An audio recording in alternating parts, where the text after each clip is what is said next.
But the one thing that scares me more than little girl ghosts are little girl dolls that are possessed with a demonic malicious spirit. Am I right? Of course I am. So understandably, the story of Annabelle, the spooky demon doll, is pretty awful. But what if it was real? Hello and welcome back to Life's Biggest Questions, where we are celebrating Halloween with a few spooky episodes. Don't worry if you're watching after October the 31st, Halloween is for life, not just for Christmas. Wait, what? I'm Rebecca Felgate, and join me as I get back on track and ask what if Annabelle was real. Before I get stuck like a knife into the back of this spooky video, I want to remind you diehard questioners that we have a Patreon. If you guys want to help support content creation on this channel, then head on over there and see what we have to offer you in return. Okay, Annabelle. Right guys, I hate to break it to you, but for those that don't know, Annabelle is real. I know, it really actually makes me want to cry tears of literal doom. The Annabelle movie franchise was inspired by real-life movie events. The Conjuring,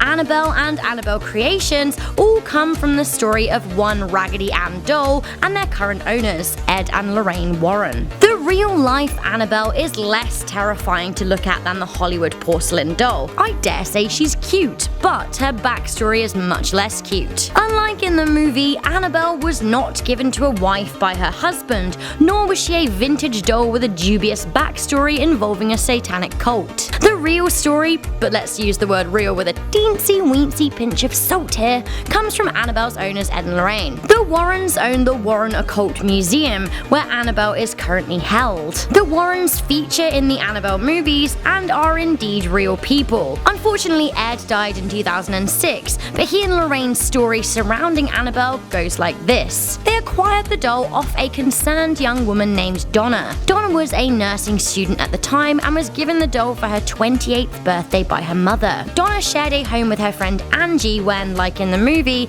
they noticed that the doll was moving seemingly of its own accord. Ooh. According to Ed and Lorraine, Annabelle would leave messages for Donna and Angie and seemed to be at the center of several paranormal occurrences. Donna even claimed that there was blood on the doll one day that seemed to come from nowhere. According to the Warrens, Donna and Angie contacted a medium who said that the doll was haunted by a 7-year-old girl named Annabelle, giving the doll her name. Ed, however, claimed that, and I quote, "God does not allow a child's spirit to go into a doll. This was a devil, a demon inside the doll which was impersonating the spirit of a child." It was after this alleged demon harmed Angie's fiance that the girls decided enough was enough and contacted the Warrens, known mediums and paranormal experts. The Warrens' website claims that after they came in possession of the doll, a visitor to their museum died. Oddly, they don't give a name. You may also notice that Donna, Angie, and her fiance Lou are missing last names too,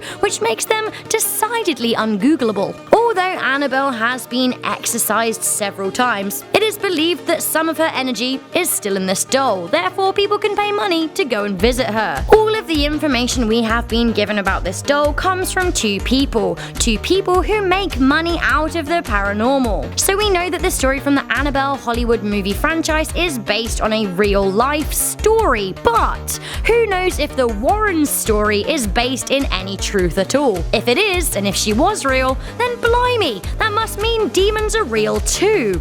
And they really do like to get inside mini human figures. Annabelle, Robert, and the gang are out there to get us. Although, isn't possessing a teeny and very kickable figure a kind of inefficient way to cause satanic destruction? Why not possess something bigger and better? Think about it though, if Annabelle was real, would she stay locked up obediently in a perspex box in an innocuous town in Connecticut? She has the power to kill a man, but not escape a box. Lol. No.